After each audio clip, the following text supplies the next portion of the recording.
20 years ago, I knew we'd be able to do a boat like this sometime. I started sailing very young, and that was the first sort of real freedom. You're off.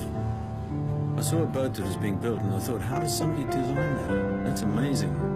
And it went from there. I got the chance to design a super yacht that I would want for myself. That's a designer's dream. A super yacht that was really fuel efficient. It was just the work of finding a new way. I came from a sailing background. The drive for efficiency with a sailing boat is absolute. You've got to make this thing go as easy as you can through the water.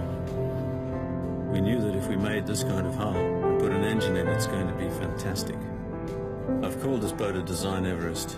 The shapes are different, the hull shapes are different. Nobody had powered a boat that light and that length, and nobody knew how to do it. The structure was just a major engineering achievement.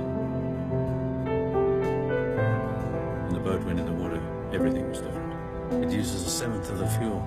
It's extraordinarily fuel efficient. It's just unheard of. And of course the range.